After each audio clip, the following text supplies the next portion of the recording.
आज जनसंवाद यात्रेचा चौथा टप्पा आहे. दर्यापूर मतदारसंघापासून सुरू होतो. आता याच्या पुढे रिसोड आहे, बाळापूरच्या विधानसभेच्या बैठका आहेत, मेळकर आहे आणि उद्या मराठवाड्यामधील काही विधानसभा आपण जाणार आहोत.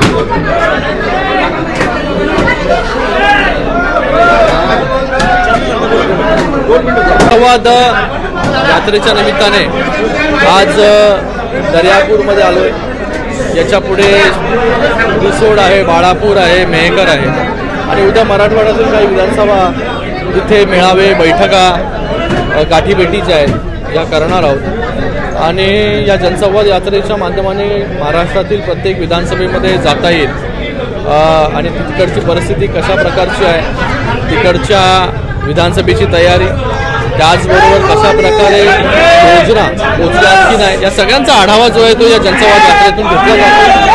आणि माननीय मुख्यमंत्री मोदयांपर्यंत या सगळ्या गोष्टी ज्या आहेत त्या पोहोचवण्याचं काम आणि पक्ष संघटना अजून कशी मजबूत होईल त्याच्यासाठी हा दौरा जो आहे तो आयोजित केलेला आहे. भाऊ, मला सांगा, अमरावती जिल्ह्यात तुम्ही 2 मतदारसंघ मागायचे, दर्यापूर आणि आता मेळघाटात बच्चू कडू यांचे जे प्रधान आमदार होते त्यांनी सुद्धा पक्षात प्रवेश केलेला आहे. ह्या 2 जागा निश्चित समाधान जागेचं वाटप जे आहे, कोण किती जागा लढणार याच्यासाठी वरिष्ठ पातळीवरती चर्चा सुरू आहेत. माननीय मुख्यमंत्री मोदी असतील, दोन्ही उपमुख्यमंत्री मोदी असतील, ही चर्चा करतायत आणि लवकरच आपल्याला कळेल की कुठली जागा जी आहे ही कुठल्या पक्षाला सुटते. कारण की इथे कोण किती जागा लढेल याच्यापेक्षा महायुतीचं सरकार कसं परत येईल आणि ज्या योजना आम्ही सुरू केल्या, जे काम आम्ही करतोय गेल्या 2 वर्षांमध्ये रेकॉर्ड तोड जे निर्णय घेतलेत, हे काम असंच पुढे चालू राहायला पाहिजे. त्यासाठी पुन्हा महायुतीचं सरकार कसं येईल याच्यासाठी काम सुरू आहे. बच्चू कडू तुमच्या सोबत होते, निकटवर्ती आहेत मुख्यमंत्र्यांचे, बोलतात आता त्यांचा एक आमदार शिंदेगडात तुमच्या प्रवेश करणार. त्यांनी म्हटलं की आमचा घात केला, वार केलेला शिंदेने. आम्ही मला वाटतं आता त्या आमदारावरती आणि प्रत्येक इंडिव्हिज्युअलवरती डिपेंड असतं की बाबा त्याला कोणाच्या नेतृत्वाखाली काम करायचं. माननीय मुख्यमंत्री ज्या प्रकारे काम करतायत त्यांना वाटलं असेल की बाबा मुख्यमंत्री मोदयांच्या नेतृत्वाखाली जे आहे ते मला काम करायचं, त्यांनी तो त्याचा निर्णय घेतलेला आहे. मुख्यमंत्र्यांचा कार्ट अशी टीका उद्धव ठाकरे. मला वाटतं मराठी भाषेला आता अभिजात भाषेचा दर्जा मिळालेला आहे, पण तरीही काही लोकांची भाषा जी आहे ती सुधारलेली नाही. आणि ती म्हण आहे आपला तो बाब्या आणि दुसऱ्याचं कार्ट. आणि मला वाटतं मला ते शब्दप्रयोग करायचे नाही. तुम्ही ज्या खालच्या पातळीवरती येऊन टीका करता, अशी टीका माननीय मुख्यमंत्री मोदी देखील आपल्याला करत नाही, मला देखील त्याच्यामध्ये इंटरेस्ट नाही. पण फक्त आपल्याला एवढंच सांगू इच्छितो मी की आपल्या बाब्याने जे 2 आमदारांचा बळी घेतला, घरी बसवलं आणि स्वतः ती सीट क्लिअर करून घेतली वरळीची आणि मग निवडून आले, अशा परिस्थितीमध्ये मी नाही निवडून आलो. मी जनतेतून निवडून आलोय, फाईट करून निवडून आलोय आणि 3दा निवडून आलो. 3ऱ्यांदा जे आहे हे लाखोच्या फरकाने मला लोकांनी निवडून दिलेलं आहे.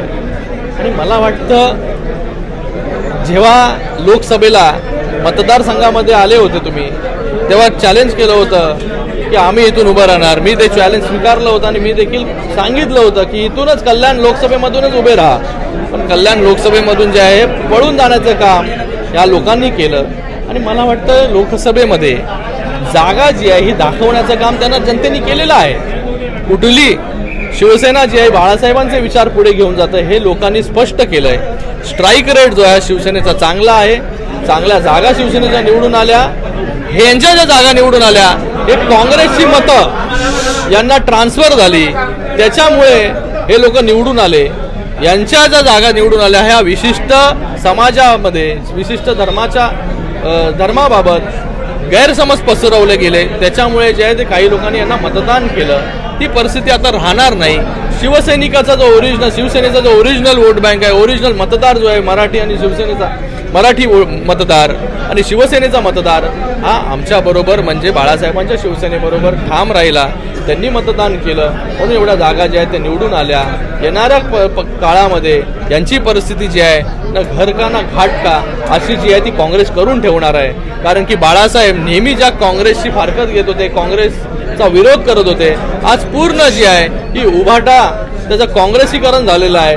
आणि भविष्यामध्ये म्हणजे या निवडणुकीमध्ये लोक जे आहेत ते त्यांना त्यांची जागा जी आहे ती दाखवून देतात. शर्मांची पत्नी निवडणूक लढवणार आहेत तुमच्या पक्षातून, ते तसं घोषित केलेलं आहे. आता मला ते अजूनपर्यंत तुम्हीच मला ती न्यूज देताय, त्याच्याबद्दल मला इन्फॉर्मेशन आहे तर जास्त मी हर्षवर्धन पाटलांनी राष्ट्रवादी काँग्रेसच्या शरद पवार गटात प्रवेश केला आहे. आणखी काही नेते हे महाविकास आघाडीकडे बघा निवडणुकी आली, राऊतांनी निवडणुकी आल्या की प्रत्येक जण इकडून तिकडे हे तर चालतच राहणार. निवडणुकीचा एक तो भाग आहे. पण मला वाटतं जनता जनार्दन जी आहे हा योग्य प्रकारे निर्णय जो आहे तो घेत असते, तो निर्णय देत असते. आणि येणाऱ्या काळामध्ये ज्या 2 वर्षांमध्ये माननीय मुख्यमंत्री एकनाथजी शिंदे साहेबांच्या नेतृत्वाखाली जे काम झालं या महाराष्ट्रामध्ये, आज आपण पाहता की हजारोच्या संख्येमध्ये लाडक्या बहिणी देखील उपस्थित होत्या. या लाडक्या बहिणींपर्यंत योजना पोहोचवण्याचं काम सरकारने केलं, त्यांना सक्षम करण्याचं काम सरकारने केलं. आज 2 कोटीपेक्षा जास्त लाडक्या बहिणी ज्या आहेत या योजनेचा फायदा घेत आहेत, लाभ घेत आहेत. लेक लाडकी योजना असेल, शेतकऱ्यांसाठी कृषी पंपाचा विषय असेल, त्याचबरोबर युवा कार्य प्रशिक्षण योजना, म्हणजे सगळ्या घटकांना न्याय देण्याचं काम. आणि कालच आपण पाहिलं असेल की मुंबईमध्ये सगळ्यात ग्रामपंचायतीमधील महत्त्वाचा घटक म्हणजे ग्राम रोजगार सेवक. या ग्राम रोजगार सेवकाला देखील फिक्स्ड वेतन नव्हतं, ते फिक्स्ड वेतन देण्याचं काम म्हणजे 8,000 रुपये आणि त्याच्यावरती 2% कमिशन म्हणजे इन्सेंटिव्ह देण्याचं काम देखील आमच्या सरकारने केलं. म्हणजे सरकार हे प्रत्येक घटकापर्यंत. आता मला होमगार्डचे कार्यकर्ते भेटले, ते म्हणाले की धन्यवाद सांगा माननीय मुख्यमंत्री महोदयांना की त्यांनी आमचा पण विषय घेतला.